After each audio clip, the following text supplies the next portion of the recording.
Aaron and Zoe for some really inspirational talks. Okay, good morning, girls.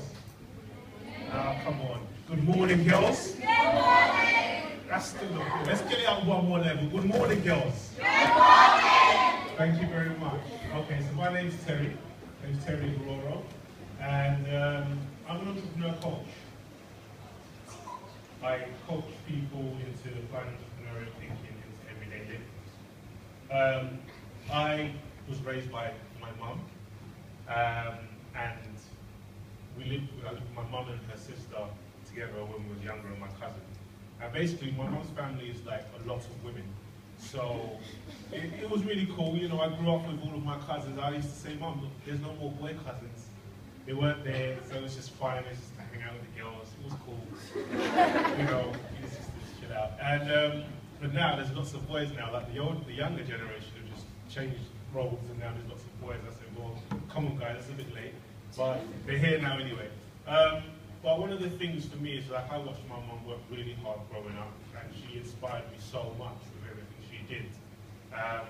And I always said to myself, right, you know what, I'm going to work just as hard as this woman, because she did everything she could for me, and so did my aunt, and so did her sisters, and I've watched everybody do it.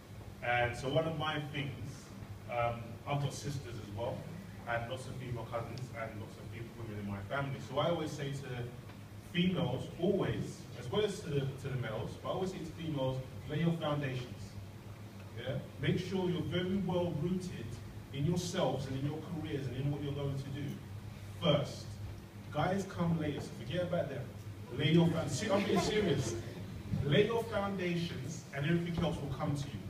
Right? So handle the first things first. So where's the first things first? First things first is knowing what you want in life.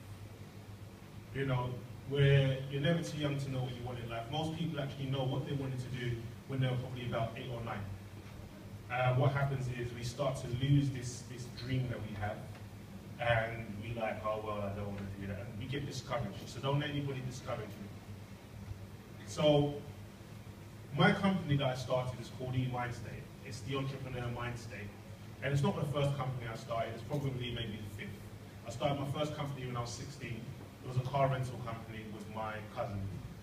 Wasn't quite sure what we were doing, but we got some cars, we rented them out, people gave us money, we had the money, we spent the money, it was great. That was it in a nutshell. Then I went back into college, I did college for a bit, I started university, and during my second year, as I was going up to university, I was commuting. My second year I had a car crash, it wasn't bad, no injured, no scratches, everything was cool. So I decided, okay, well, I'm not going to travel all the way from South London to Hertfordshire, that's not really far from me. So I said, all right, what else can I do? So I said, let me explore life for a bit. So I started exploring life. And then my cousins are twins. So the first twin, we did the car rental company, and the second twin, we decided to start a luxury lifestyle magazine. Now here we are, 2 black boys from Newcastle who have no idea about starting a magazine. We just, you know, the idea is, said, hey, let's do this. So we did it. And within a month, we assembled a team, got about 8 people together, I think. We were going around, I think we even nicked a GQ designer. You know, we were just going around picking up people to join us, and they joined us because they loved the concept of what it was. It was a luxury lifestyle magazine called Trank. Trank! There's a luxury lifestyle magazine called Trank. And how we came to that was that we looked around us. At that point, we frequented Knightsbridge and Victoria, and we looked around and said, all these people here are minted, but they don't actually look like they're minted. So it's just like, you know, it was that thing, it was, you know, it was the oxymoron of everything. So we started the magazine. First month, what we did, after we printed our first few copies, we were so excited. It's like, this is the greatest thing ever. And what we did with that is we said, right, how do we get this out to people? So we'll give it away. So how are we going to give it away? Just go and post it through the letterbox. So we did. So we just went around, chose like Victoria, some really nice areas in Victoria, and we posted out the magazine to everybody. Within a few months, we were in Selfridges and Harrods and luxury hotels and a few airport lounges. We ran that magazine for a few years as a physical publication. It went really well. Now it's going through some revamps, it's moving into the online space. I've sat down as an active person in there, but it's still going on. So after that, what that showed me was that, hold on, Terry, do you realize that you can actually do anything you want in this world? I said, yeah. I never thought of having a magazine before.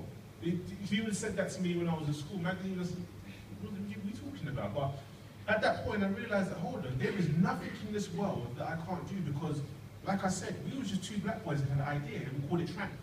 And we managed to get it into Harrods and Selfridges. Yeah? And I said, hold on, we can do anything. And I said, well, okay, well, what do you want to do next? And I said, well, I need to go back to university because my mum always told me that education is the background, the backbone. She always said to me all the time, I don't know what you're talking about, mum. Look, I don't need that stuff. But she said it to me all the time and it stuck in my head and I like listening to my mum. So I decided to go back. Plus, I always said that education's easy. But I said, but how can you say education's easy? You didn't even finish it. I was like, yeah, okay, that's a bit of a funny one then, isn't it? So I went back, finished up my HND at Hertfordshire University, and I said, ooh, whilst I was there though, whilst I went into the degree, I wasn't quite sure what I wanted to do. I just wanted to get into IT. I wasn't sure. I was like, I don't know what I like here. So I had the opportunity to dabble in lots of different things, and I said, well, I don't really like coding.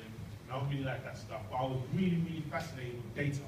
So then I went on, I did a further degree in business information systems where I got to work with business because I studied business since year 9.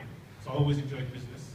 So did business studies all the way since year 9. So practically over half of my life I've been studying business. So I did business information systems, which now I'm looking at how to help organizations of all sizes become more efficient, how to get them to manage their data, how to get them to be more profitable, how to get them to be more competitive. So I did that. Whilst I did that, I'm going to be really, really quick to get to the next stage of what I'm saying. But whilst I did that, I went on a placement, and when I went on this placement, I met some really amazing people. I said, these guys are fantastic. I thought, you know what, you guys, if you started a company, you'd like take over the world because you know all this stuff about networks, you know all this stuff. It was like really smart guys. I asked them what they wanted to do. They was like, nah, we're happy here. I looked at them and said, whoa, why are you happy here? Like, you know, I'm an investigator, so I investigated where whoever gets the top pay, and I was like, but you know so much stuff, you can start some really amazing companies.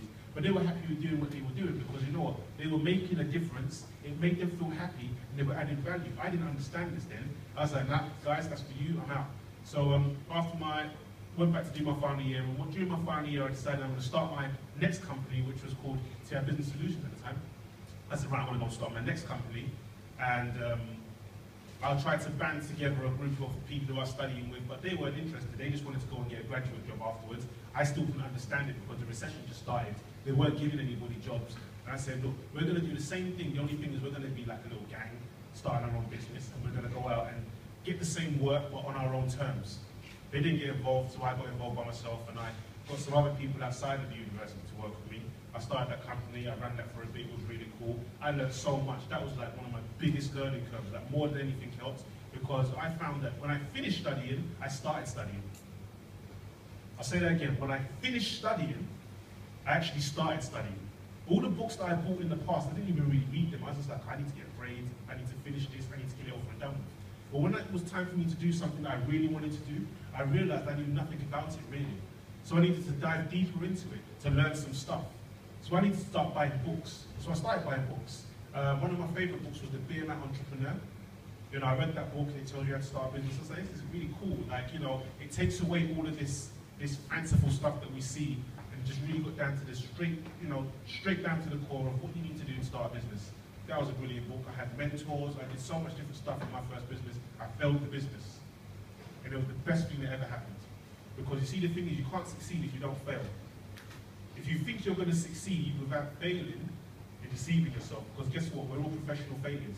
How can we possibly be professional failures? Because before we learned how to walk, we couldn't walk. When we took our first step, we fell down. When we took our second step, we fell down. In fact, we kept falling down until we learned how to walk. First, we tried to do left, we said, no, that didn't work, bang on the floor. It's okay, right, we tried this again, right, bang. Said, as a baby, when we sat down and said, okay, left, right, let's try that out. Left, right, okay, I've got this now. And guess what? As we perfected walking, we got better and better. So good that we came up with Usain Bolt.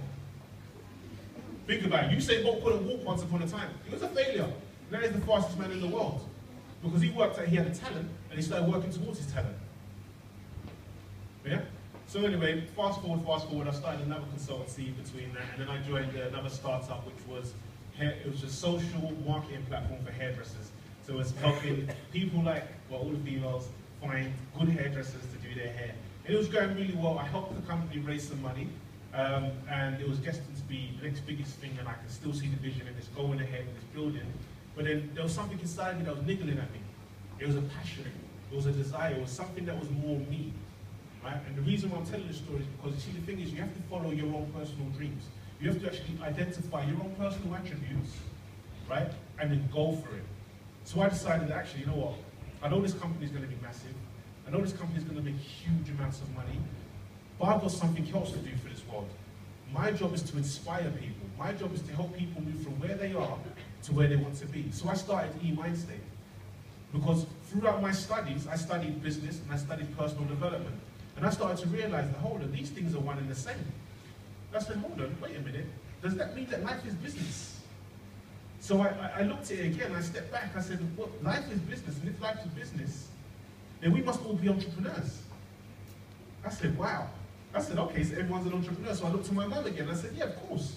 She must be an entrepreneur, but before I get into that, who knows what entrepreneur is? Anybody? Yeah? A successful business person. Pardon me? Someone who takes risks. Very good. Someone who starts their own business. Anybody else? You know there's no right or wrong answer, so yeah. Pardon me?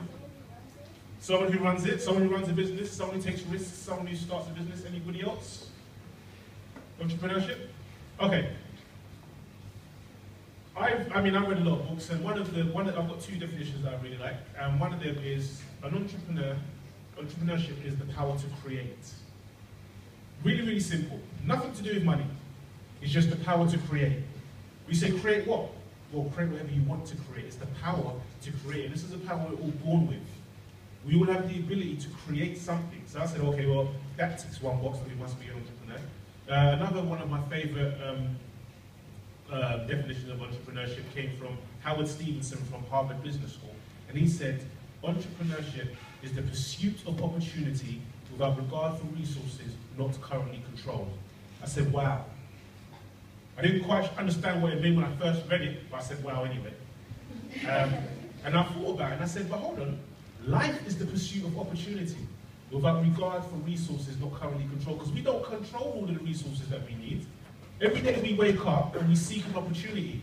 Every day we wake up, we're like, how can I do better than before? How can I change my life? How can I move from where I am to where I want to be? I said, well, in that case, we must definitely be an entrepreneur. You know? And eMindstate, I started it because I believed that we all had the power of choice. I exercised my choice. We all have to exercise our choices every day. The people you choose to hang around with, the food you choose to eat, the things you choose to do, how great you choose to be. You see, the thing is, everybody has it within them to be great, but it's down to you to choose to be great. You can be a success or a failure. You see, the thing about failure only happens when you give up and say, oh, I can't do this no more, and just lay down. Yeah? Because you're already successful when every day you wake up and you're working towards a goal. Right? So that's the first thing to remember as well, that success is something you attain as part of a journey. Once you wake up and say, right, I'm going towards it. So the guys sitting behind me, they're extremely successful because you know what they said? I have a vision, I have a dream, I'm going for it. And every day they woke up and they went for it.